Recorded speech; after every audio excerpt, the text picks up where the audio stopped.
Hi guys, এটা একটা plane কাট blouse. এটা হয়েছে ব্যাক পার্ট। আমি মার্জিনটা আগে টেনে নিয়েছি।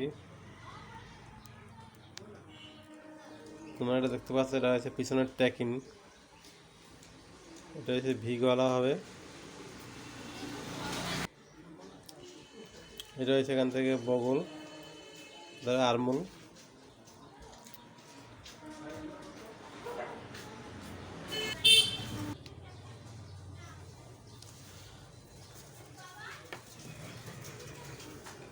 এটা আরমোলের মাপ করে দেখো 6 ইঞ্চি, এবার 5.5, এখান থেকে 5.5 ইঞ্চি। এটা 36 ইঞ্চি ছাতি। এটা হচ্ছে ব্যাক পার্ট। এটা এখন 9, 36 হাফ 9। এটা হচ্ছে ভি গলা, পিছন পার্টের ভি গলা।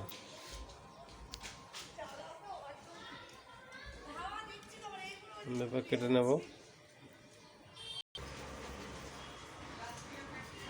ব্যাক পার্টটা কাটা হয়ে গেছে। ব্যাক পার্ট ফেলেই সামনা পার্টটা কেটে নেব। কীভাবে কাটবে সেটা তোমাদের দেখাচ্ছি আমি। আমার কাটা হয়ে গেছে, ব্যাক পার্ট সামনা পাড়া কাটা হয়ে গেছে। দেখো গাইস, প্লেন কাট ব্লাউজের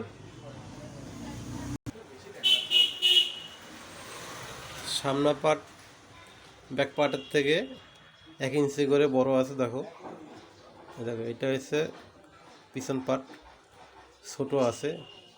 যেমন ঝুলটাও ছোট আছে, সাইডের দিকটাও ছোট আছে। দেখো, বুঝতেই পারছো তো। ব্যাক পার্টটা সবসময় ছোট হবে 1 ইঞ্চি করে, আর সামনা পার্টটা 1 ইঞ্চি বড় থাকবে। কেন বড় থাকবে আমি সেটা তোমাদের দেখাচ্ছি এবং বলেও আমি দিচ্ছি।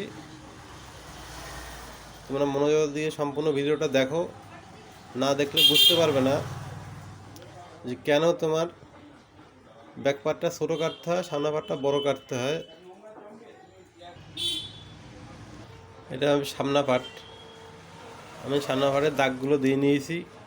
যেহেতু প্লেন ব্লাউজ হবে তাই ট্যাকিং টানতে হবে, প্লেন কাট ব্লাউজের ট্যাকিং দিতে হবে।